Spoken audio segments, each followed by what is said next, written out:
Welcome to the Ultrahuman experience. This session is free for you for the complete experience. Please download the Ultrahuman app.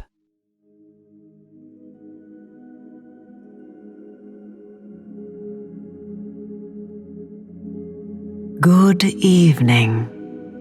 My name is Elizabeth Seda. Tonight, let's take a journey back in time to ancient Egypt and to the reign of one of its most powerful queens, Cleopatra.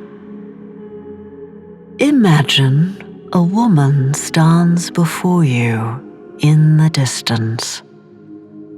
You can't see her clearly, but there is an air of authority in the way she holds herself. She starts to speak to you. Her voice is full of power.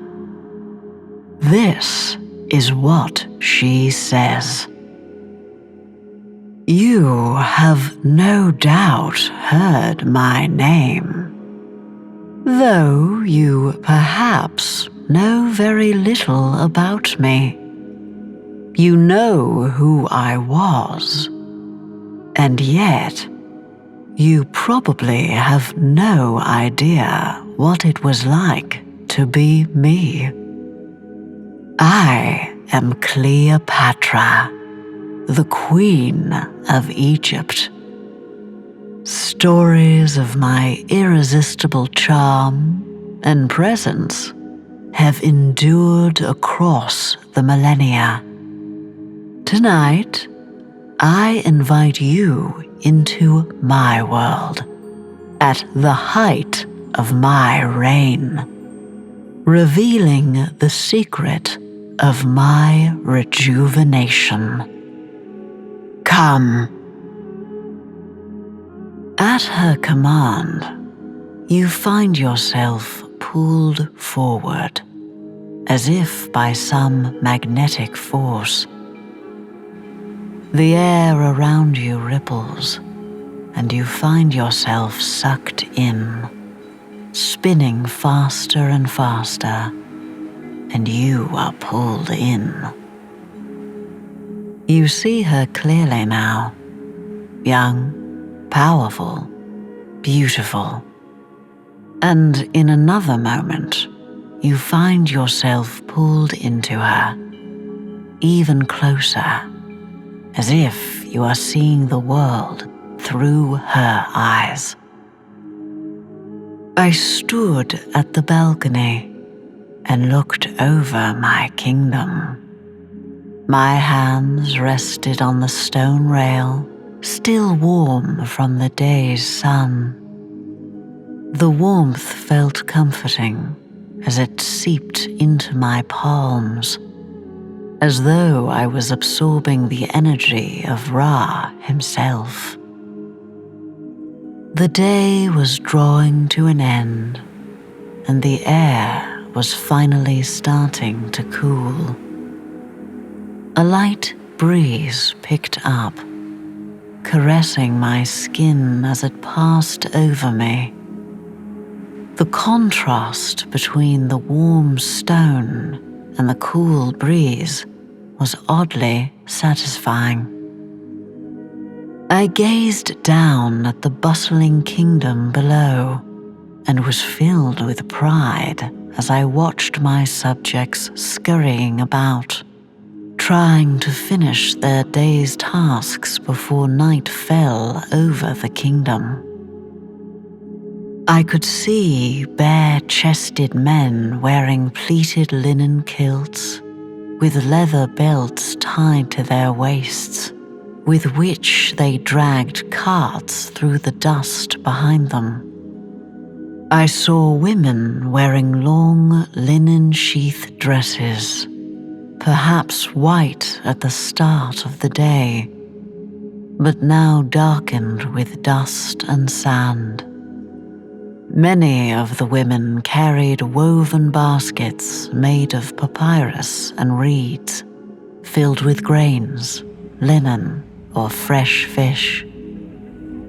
There was a constant chatter in the air, like a steady hum, punctuated now and then by the raised voices as one person called out to another. As I watched the scene play out, I let a slight smile play over my face, though I knew my subjects couldn't see it. The thriving marketplace was one of the crowning glories of my years of careful diplomacy and economic planning. It filled me with a sense of accomplishment. Looking up, I found myself mesmerized by the sky as it shifted from the azure blue of the day into vibrant shades of tangerine and coral. I knew it wouldn't be long before it gave way to the royal blue of the night. I took a deep breath and held it, feeling a sense of stillness and peace.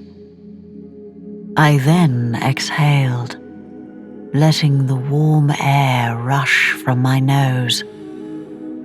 The evening scents of my realm wafted around me.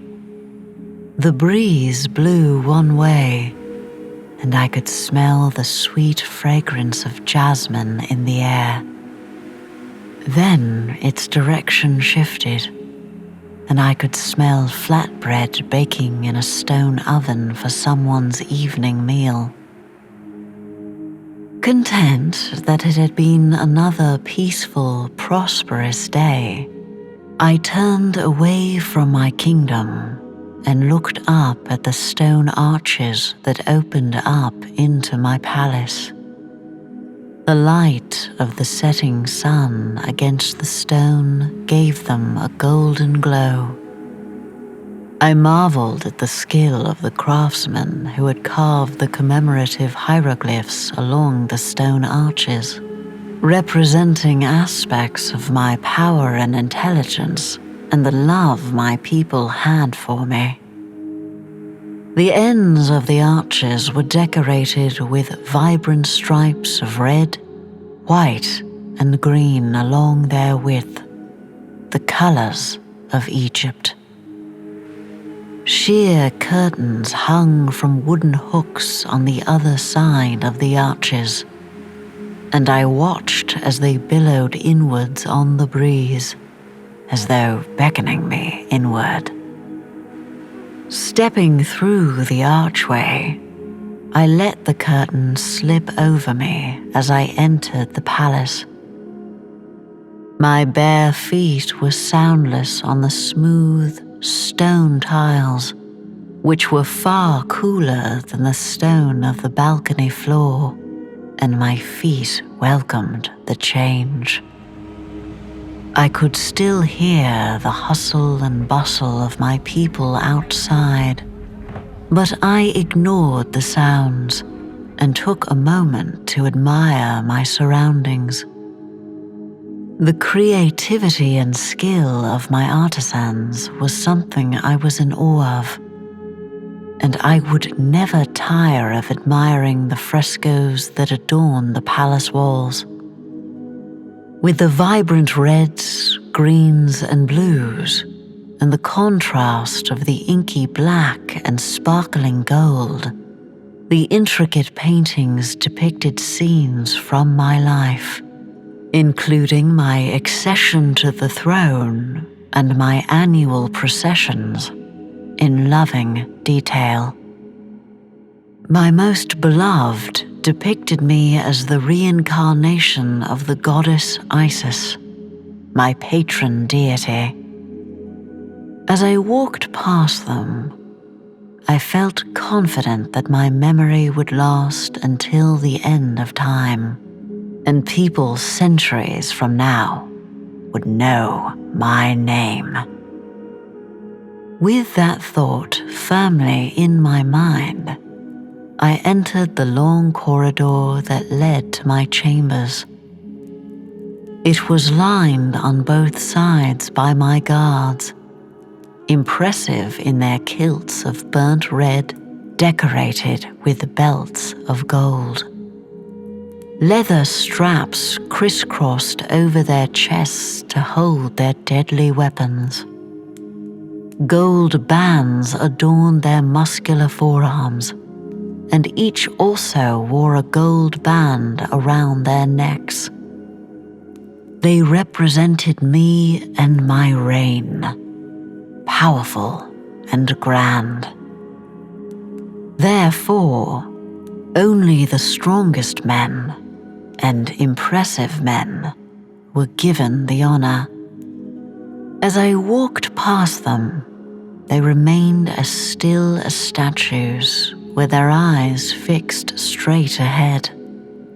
I kept my head slightly raised as I walked regally towards my chambers, my own eyes fixed straight ahead.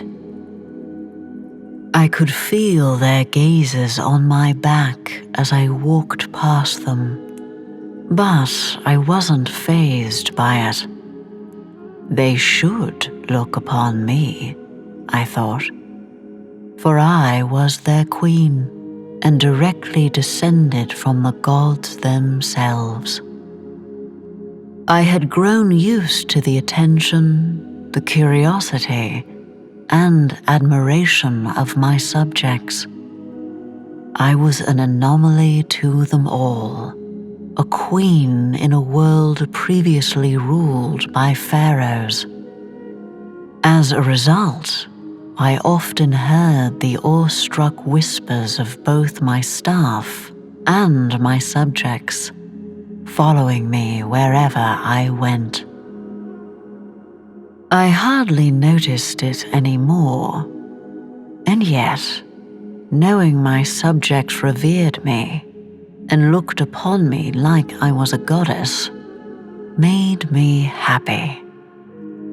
I enjoyed their attention, and I found it both empowering and humbling.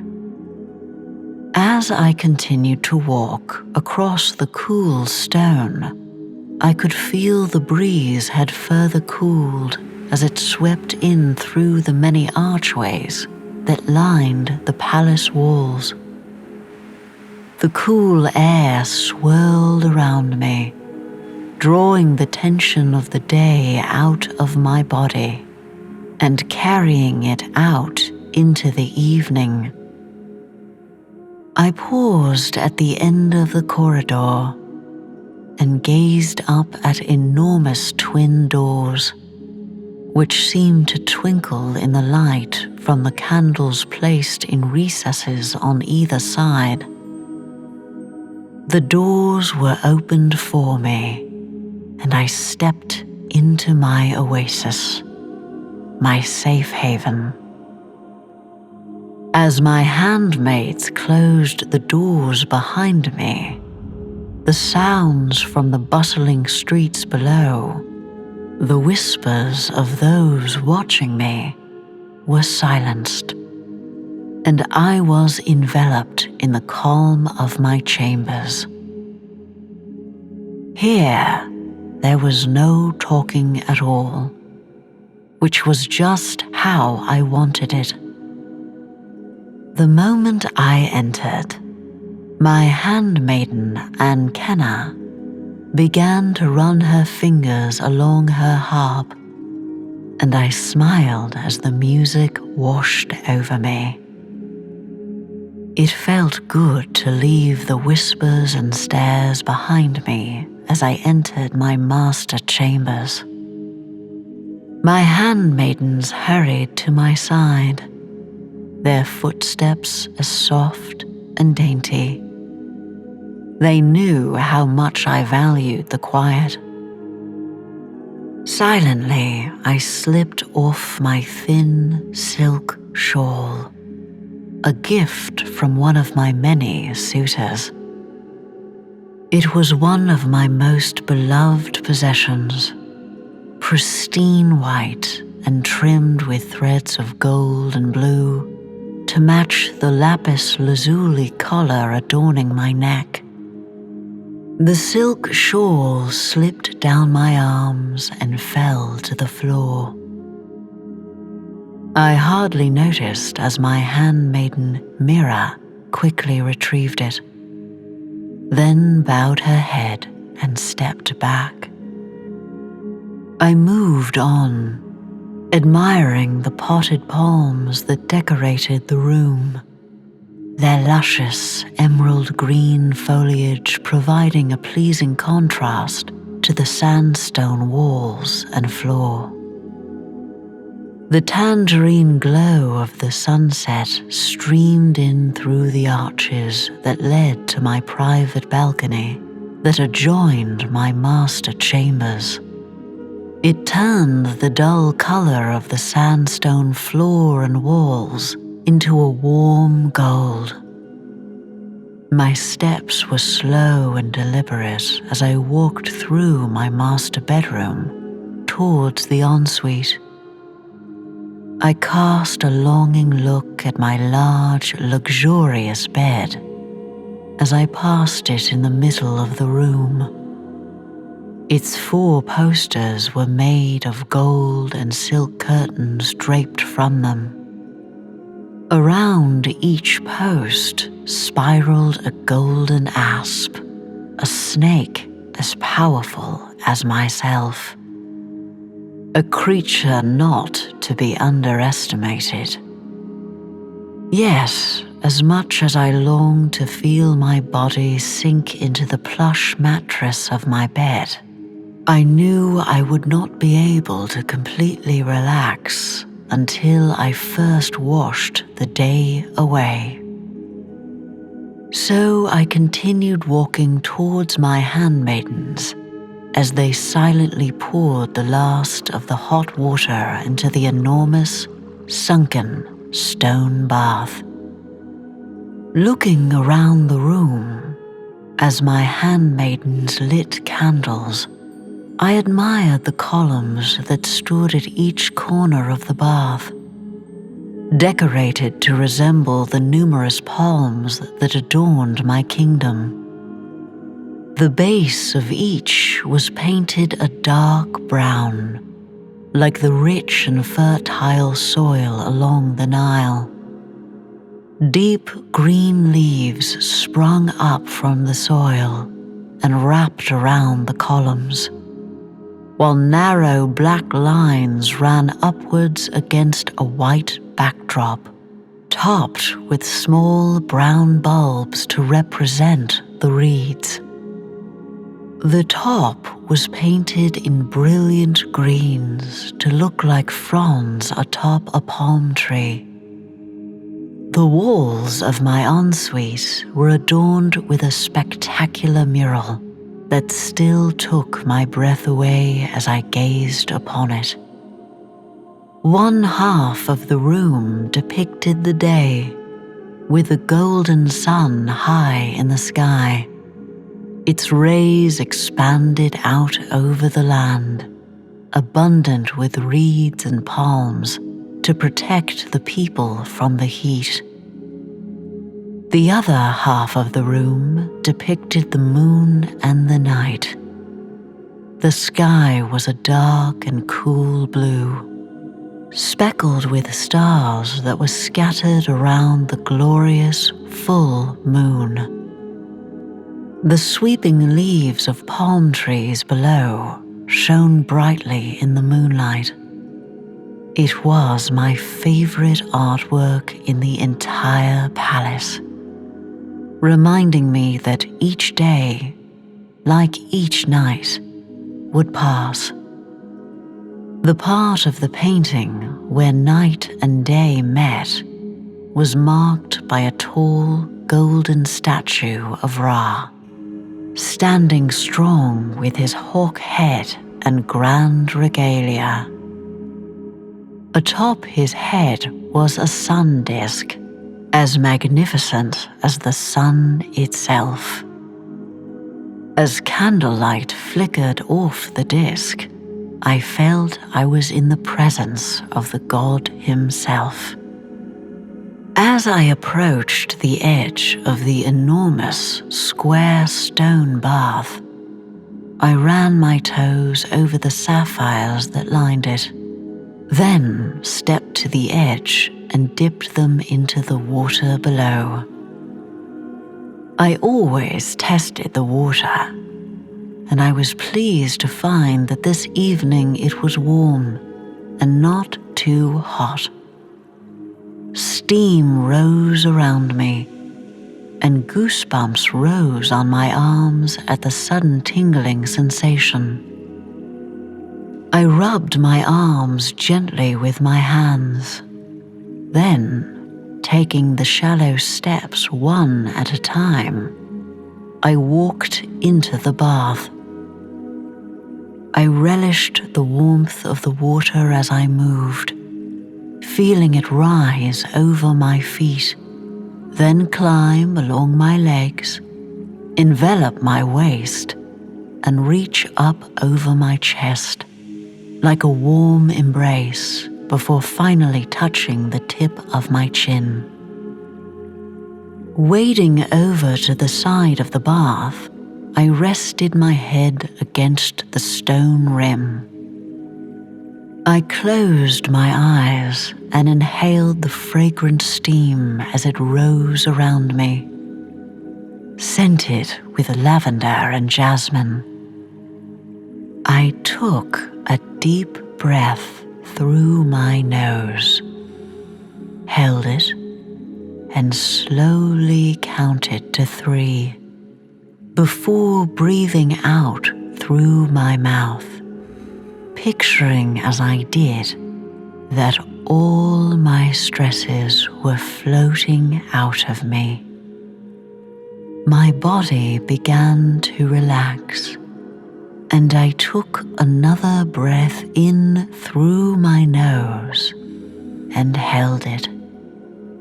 Again, I counted to 3 before exhaling through my mouth, and all the thoughts of my day drifted away as I dipped my body a few inches lower into the water.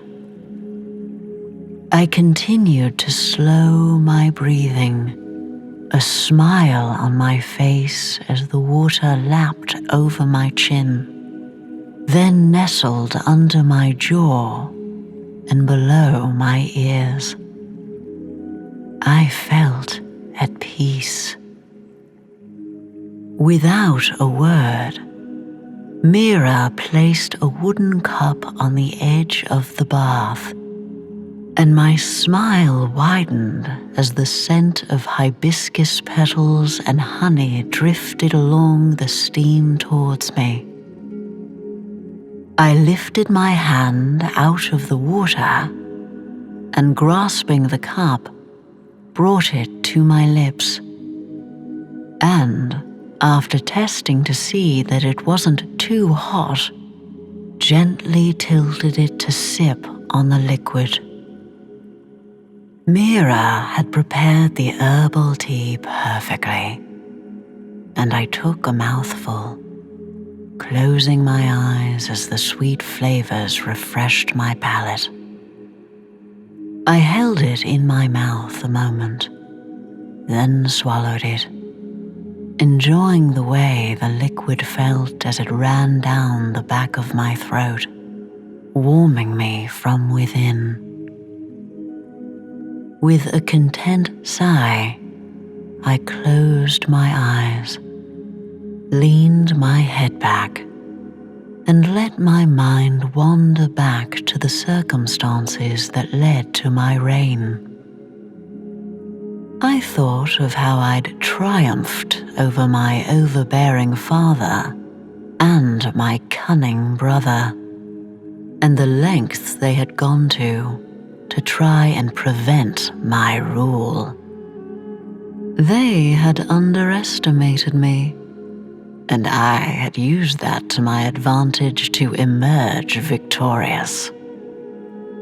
I opened my eyes and stared up at the mural on the ceiling. It depicted the great Sphinx, a regal creature that was part human, part lion. I had always felt connected to it and empowered by it.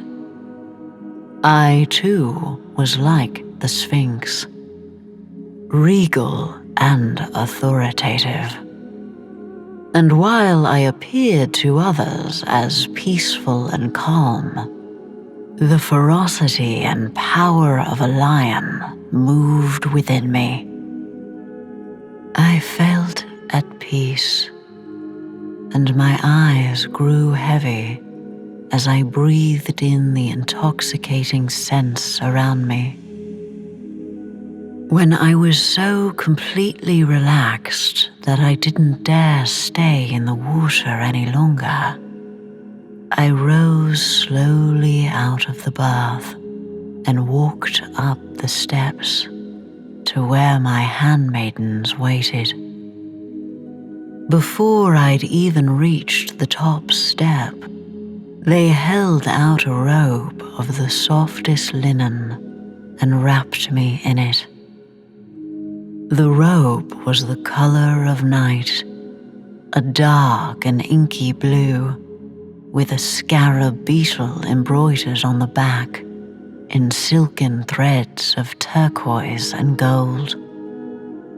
It was another gift from another suitor, and I cherished it for the comfort it provided. As I walked towards my bed, the stone beneath my feet felt pleasantly cool. The walls and floor of the room were no longer caressed by the glow of sunlight. Instead, the softer, feminine light of the full moon shone through the arches and into the room, signaling to me that I had let go of the day and that it was now time to embrace the night and welcome sleep. Climbing up the wooden steps along the side of the bed, I sank into it and reclined against the plush, golden silk cushions, their color reminding me of a candle flame. The smell of the fresh lavender inserted into my pillows delighted my senses.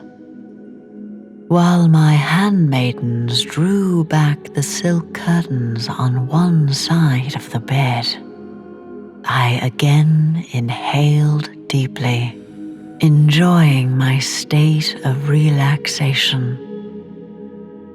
My handmaidens, Mira, Ankenna, Cicata, and Lux, tied the curtains to the golden bedposts. A cool breeze blew through the balcony and the stone arches into the room, causing the tied curtains to flutter over the bed. Candles scented with lavender and jasmine burned around the room, their flames setting off dancing shadows on the walls. My handmaidens gathered around me, silent in their reverence. I closed my eyes. The intoxicating fragrance of jasmine and lavender grew stronger as Mira sat at the edge of the bed, mixing the perfumes into 2 bowls of oil. I felt her weight shift as she leaned towards me and passed a bowl of the scented oils to Cicata, who sat on the bed. I inhaled deeply as I felt my feet lifted up onto Mira's lap, and I sighed with pleasure as she applied the warm oil to the soles of my feet. She took her time as she rubbed the oils into my skin, making sure it coated my feet. Then, with her thumbs, she massaged gentle circles against the balls of my feet, kneading the tension away. Moving her hand down to my arches, she expertly applied pressure at different points to send waves of relaxation through my body. She then returned to the circular massage with her thumbs over my heels. Before Mira finished, she rubbed her thumb and forefinger along the tendon running from my heel up into my calf muscle, and I felt the tension in it melt away. Once she had finished, Mira gently patted away the excess oil with a warmed linen cloth and covered my feet and legs with a light blanket. I felt light and free, and I returned to my breathing, inhaling through my nose and holding, counting to 3, then exhaling through my mouth. I did this twice before I felt Cleopatra place her arms firmly against my collarbones. She held them there for a moment, allowing me to inhale the scented oil. Then, with firm, sweeping motions, Cleopatra spread the oil over my chest and up my neck. Her pressure softened as she cupped the sides of my face with her hands and gently massaged my eyelids, nose, and mouth with the oil. Cleopatra swept her hands upwards, drawing the oil along my temples and over my forehead before trailing it into my hair. With a wide-toothed comb, she drew the oil into my scalp as she methodically pulled the comb from the roots to the ends of my hair. The sensation of the comb running over my oiled scalp was exquisite beyond imagination, and I felt as though I was melting into the cushions. My eyelids fluttered as the comb was replaced with her fingers, and Cleopatra massaged my scalp with firm, circular motions at my temples, and my breathing deepened as she eased the last of the tension out of me. After a few minutes, she drew her hands back into my hair and massaged my scalp, her fingers on either side and her thumbs gently kneading the base of my head. I opened my mouth to speak, but no words emerged. I was so deep in relaxation, I hardly heard the harp as my handmaiden lulled me with her melodies. As Cleopatra continued to massage my head, I felt my hands lifted from where they rested across my stomach. I sighed contently as I felt the warm oil applied to my palms, but I was too relaxed to open my eyes to see which of my handmaidens had joined us. They drew the oil along each finger before pressing into the pad of my thumbs and each fingertip. They then moved to my palms, firmly massaging with their thumbs. As they massaged, I felt the breeze pick up, and I could hear the swish of the silk curtains as they billowed around me. The air was fresh and crisp, and I drew in a slow breath as the oils did their work.